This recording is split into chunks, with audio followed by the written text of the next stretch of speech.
안녕하세요. 산부인과 의사 황인아입니다. 오늘은 소음순 수술과 대음순 수술 하는 방법에 대해서 얘기를 좀 해드리려고 해요. 지난 시간에 제가 소음순 수술을 하는 이유, 대음순 수술을 하는 이유에 대해서 좀 짚어드렸었는데요. 이게 여러 가지 이유가 있겠지만 각자 자기의 필요에 의해서 원하는 부분에 의해서 이렇게 수술을 진행을 할 수 있겠고요. 그런데 소음순 수술을 하시면서 대음순 수술을 같이 하셔야 되는 경우, 대음순 수술을 나는 원했는데 소음순 수술을 같이 해야 되는 경우 생길 수 있거든요. 이런 경우에 대해서 오늘 수술을 어떻게 하는지 좀 말씀을 드리려고 해요.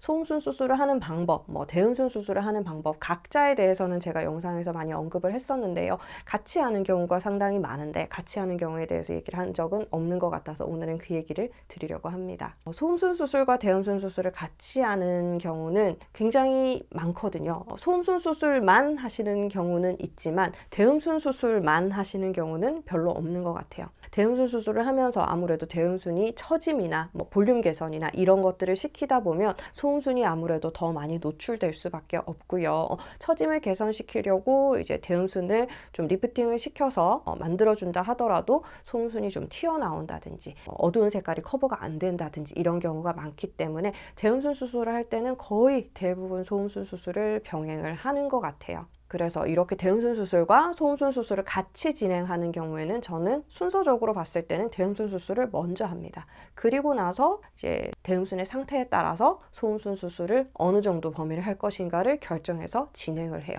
왜냐하면 대음순이 처지면서 나이가 들면서 이제 대음순의 그 지방이 빠지고 그 남아있는 그 피부가 있죠. 쭈글쭈글해진 피부가 늘어지게 돼요. 그러면 대음순만 늘어지는 게 아니고 대음순에 부착되어 있는 소음순까지 함께 늘어집니다. 그리고 소음순이 크고 무거운 경우에는 소음순 부분이 더 과장되게 밑으로 떨어지는 것처럼 그렇게 되죠. 그래서 대음순을 먼저 리프팅을 시키고 수술을 완료를 해서 모양을 잡아 놓은 후에 소음순을 절개를 해야 소음순 모양도 양측이 대칭이 잘 맞게 예쁘게 할 수가 있어요. 소음순을 내가 다 해놨는데 대음순을 했다. 이런 경우에는 대음순을 조정하는 범위에 따라서 소음순이 굉장히 많이 달라질 수가 있거든요.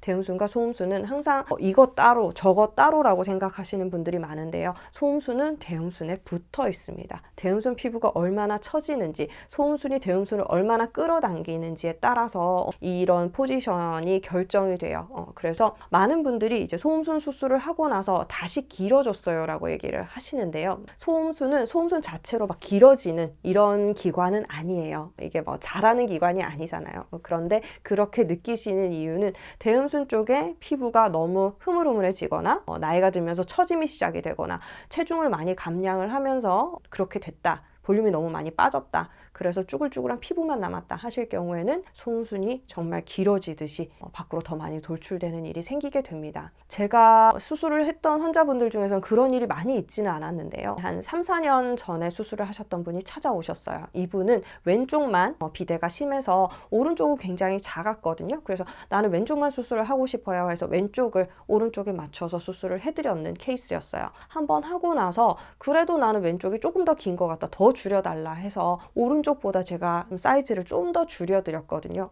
그런데 시간이 지나서 병원에 찾아오셨을 때는 오른쪽이 수술 전에 왼쪽 소음순보다 더 많이 길어진 상태로 오신 거예요. 왼쪽은 수술을 했으니까 이게 처짐이 진행이 별로 되지 않아서 비슷비슷한 정도였었는데 오른쪽은 정말 많이 길어져서 오셨더라고요. 제가 보면서 이렇게 진행이 될 수도 있구나. 이분은 체중을 많이 감량을 하셨어요. 그리고 나서 더 많이 진행이 되는 것 같아요. 소음순이 자꾸 길어져요 하면서 오셨거든요. 이렇게 변하는 경우도 있더라고요. 대음순의 탄력이 좀 많이 떨어졌거든요. 그래서 이 경우에는 저는 소음순 수술을 해드릴 수는 있지만 또 이제 해놓으면 또 진행이 될 수 있는 가능성이 있을 것 같아서 하실 거면 대음순 수술을 같이 하시라고 말씀을 드렸어요. 어쨌든 이런 대음순 수술과 소음순 수술을 함께 할 때는 대음순 수술부터 먼저 진행을 한다. 이게 저의 방식이고요. 그래서 대음순에서 처지는 부분, 주름진 부분 혹은 계속해서 염증이 생기는 부분을 베살리우스를 이용해서 절개를 해요. 대음순과 소음순 사이의 경계 부분을 이렇게 절개를 하고 그리고 문제되는 부분을 또 반달 모양으로 바깥쪽으로 절개를 해요. 그러면은 양쪽 이제 대음순에서 반달 모양의 양쪽 조각이 떨어져 나오게 되겠죠. 그리고 나서 대음순을 다 봉합을 합니다. 봉합을 할 때는 특별히 잘 당겨서 봉합을 해줘요. 소음순보다 대음순 수술이 좀 더 벌어지기 쉬워요. 계속해서 부딪히는 부분이고 더 바깥쪽에 노출되는 부분이기 때문에 장력이 많이 생깁니다. 당기는 힘이 많이 생기다 보니까 아무래도 좀 너무 타이트하게 교정을 해놨을 때는 당기는 힘 때문에 좀 벌어지는 가능성이 있어요. 그래서 좀 더 탄탄하게 봉합을 하는 편이고요. 저는 이중 봉합을 통해서 대음순 사이가 딱 붙어 있을 수 있게, 그리고 소음순과 대음순 사이에 골이 있거든요. 거기에 흉터가 딱 숨겨질 수 있게 그렇게 수술을 하고 있어요. 대음순이 처진 거를 교정을 하고 나면요, 소음순도 이전보다 훨씬 짧아져 있는 걸 볼 수가 있어요. 그래서 수술해야 되는 범위가 많이 줄어듭니다. 그래서 대음순을 교정하고 나서 소음순을 하는데요. 이때는 다른 소음순 수술이랑 크게 다르지는 않아요. 소음순도 적당한 범위를 보고 제가 디자인을 해서 절개를 하고요. 음의 꺼풀이나 그 옆에 주름이나 회음부 쪽에 더 늘어지는 주름이나 이런 거 있으면은 함께 정리를 합니다. 그렇게 해서 봉합을 쫙 해주면 이렇게 완성이 되는 거죠. 그래서 대음순 수술을 하고 나서는 소음순 수술보다 더 많이 불편할까요? 더 많이 아플까요? 얘기를 많이 하시는데요. 아무래도 수술 범위가 넓어지다 보니까 그것 때문에 더 불편하실 거는 있지만요. 소음순 수술 하신 분들에 비해서 굉장히 더 많이 아팠다라고 얘기하지는 않으세요. 그래서 통증이 좀 있을 수는 있지만 그렇게 내가 못 견딜 만큼 그런 통증은 아니다라는 것을 좀 인지를 하셨으면 좋겠고, 그리고 수술을 하고 나서 좀 붓는 거는 있어요. 그래서 좀 부어서 내가 걸을 때 좀 불편하다든지 앉을 때 신경이 쓰인다든지 이러실 수는 있는데요. 일상생활을 그렇게 많이 제한할 필요는 없어요. 이게 수술을 할 때 당연히 걸어 다니고 생활이 가능할 정도 범위로 만들어 놓는 걸 목표로 수술을 하기 때문에 수술을 하고 나서 뭐 절대 움직이면 안 된다 이런 거는 아니에요. 그렇지만 오랜 시간 걷는다든지 장시간 서서 일을 한다든지 이런 것들은 좀 피하시는 게 좋아요. 그래서 저는 소음순 수술할 때는 뭐 2, 3일 있다가 출근하셔도 돼요 이렇게 말씀을 드리는 경우가 많은데요. 대음순 수술의 경우는 대부분 소음순도 같이 하기 때문에 수술하는 범위가 일반적인 소음순 수술 범위의 2배 혹은 3배 정도까지 많거든요. 그러다 보니까 수술을 하고 나서 붓기나 출혈 가능성이나 상처가 벌어질 가능성이 더 많을 수 있어요. 그래서 그런 것 때문에 많이 걸어 다녀야 되는 직장을 다니신다든지 내가 이쪽에 자극이 많이 될 것 같은 환경에서 일을 하거나 뭐 공부를 하거나 한다라고 하시는 분들은 방학이나 휴가를 이용해서 일주일 정도는 쉬실 수 있을 때 그때 수술하실 거를 권유를 드립니다. 소음순 수술도 마찬가지예요. 소음순 수술도 단순하게 양측 소음순만 딱딱 하면 된다라고 했을 때는 다음날 일어나서 돌아다녀도 아무 상관없어요. 그렇지만 소음순도 하고 회음 쪽도 정리를 좀 하고 음액 리프팅도 하고 주름도 다 제거를 하고 이런 식으로 이제 수술 범위가 넓어지는 경우가 있거든요. 정말 주먹만하게 소음순이 튀어나오는데 이게 소음순뿐만이 아니고 다른 조직들이 다 포함되어 있는 경우가 있어요. 이런 경우에는 다른 분들 비해서 수술 범위가 굉장히 넓어집니다. 수술 시간도 오래 걸려요. 그렇지만 회복 시간이 그렇게 더 길지는 않아요. 회복하는 동안에 내가 불편감이라든지 이런 거는 당연히 더 많을 수 있겠죠. 그러다 보니까 이런 분들은 제가 한 5일 정도 쉬세요, 일주일 정도 쉬세요 라고 이제 권유를 드리는 거죠. 대음순 수술 부분도 마찬가지예요. 그런 문제들이 있을 수 있기 때문에 조금 쉴 수 있을 때 수술을 하시라라고 권유를 드리고 있는 편입니다. 하고 나서 뭐 일상생활은 크게 문제가 없고요. 소변 보는 거, 대변 보는 거 다 가능하고요. 그런데 그냥 이제 돌아다니고 그냥 평소랑 똑같이 생활하는 것보다는 좀 누워 있거나 그런 시간을 가지는 게 처음에 수술하고 나서 많이 붓는 거를 좀 방지를 해줄 수가 있어요. 우리가 붓기 언제 빠져요? 언제 자연스러워져요? 많이 얘기를 하시는데요. 붓기가 수술하고 나서 얼마나 붓는가가 관건이에요. 많이 붓는 분들은 그게 빠지는 데까지 시간이 좀 더 걸리겠죠. 적게 붓는 분들은 부은 것도 별로 없기 때문에 빠질 때까지 시간이 오래 걸리지 않아요. 그래서 수술하고 초반에 어떤 식으로 관리를 해서 붓기를 최소화하느냐가 나중에 얼마나 빨리 회복하는가랑 연관이 있어요.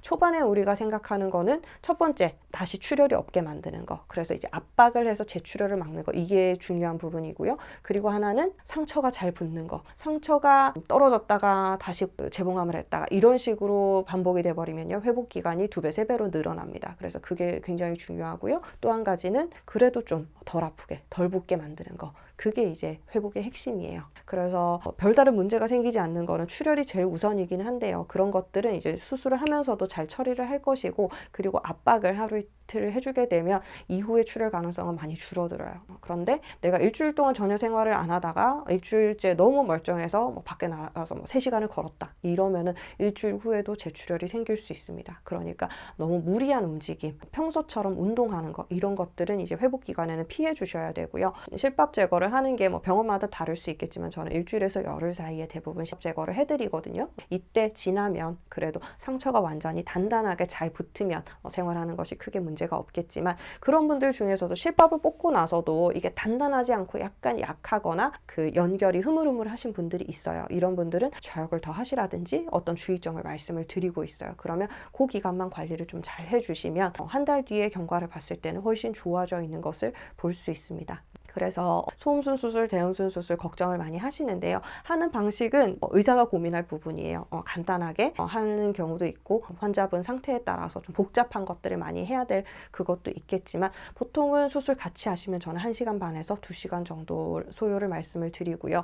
이후에 회복하는 거는 소음순 수술이나 대음순 수술이나 다르지 않아요. 비슷하게 활동을 하시고 비슷하게 압박하고 연고 바르고 약 드시고 이런 거 똑같지만, 결국에는 대음순 수술까지 하시면, 그러니까 수술 범위가 더 넓어지게 되면 될 수 있으면 활동을 제한하는 것이 이후에 회복에 좋다라는 거고요. 그리고 어떤 병원이나 마찬가지일 거예요. 수술하고 나서 이제 상처가 잘 붙게 만드는 거 늘 뭐 잘하려고 애를 쓰는 부분인데요. 그런 부분에서 좀 주의하실 부분은 이제 압박을 좀 해줘야 되는 시기, 그러니까 피가 적게 나도록 좀 눌러줘야 되는 시기가 어느 정도 지나고 나면 이 부분에 너무 많은 열을 가하거나 너무 꽉 끼는 옷을 입거나 하는 거는 좋지 않다고 보거든요. 상처가 너무 눌려 있고 끼어 있고 그러면 이 부분에 땀이 차거나 이러면 좀 습해질 수가 있어요. 그러면 피부가 눅눅해지잖아요. 그러면 상처가 잘 안 붙습니다. 그래서 수술을 하고 나서 압박을 하는 시기가 지나갔다 이러면 될 수 있으면 좀 시원하게 통풍이 잘 되는 옷을 입고 계시는 게 좋고요. 땀이 나지 않는 환경, 그런 것들을 좀 유지해 주시는 게 상처 회복에 더 도움이 된다는 사실. 오래 씻는 거, 자주 씻는 거, 이게 관건이 아니에요. 깨끗하게 유지한다 그래서 상처가 더 잘 붙는 거는 아니고요. 흐물흐물해져 있는 내 상처 부위를 자꾸 반복해서 문지른다 그러면은 더 상처가 안 좋아질 수 있어요. 오히려 상처 회복에 좀 해가 될 수 있기 때문에 내가 너무 깨끗하게 유지해서 상처를 잘 관리해야지, 이런 거는 사실 저는 권하고 싶진 않고요. 될 수 있으면 손으로 안 건드리는 거, 서늘한 환경을 유지해서 상처를 바짝 말려줄 수 있는 거, 이런 것들이 더 상처 회복에는 좀 유의미한 결과를 준다고 생각을 합니다. 그래서 오늘은 소음순 수술, 대음순 수술 어떤 식으로 하고 관리는 어떻게 하는지, 회복 어떻게 하는지까지 설명을 좀 드렸어요. 소음순 수술과 대음순 수술을 한꺼번에 다 고려를 하고 계신다면 이번 영상이 좀 도움이 되셨으면 좋겠습니다. 끝까지 봐주셔서 감사해요. 다음 시간에 또 뵐게요. 바이바이.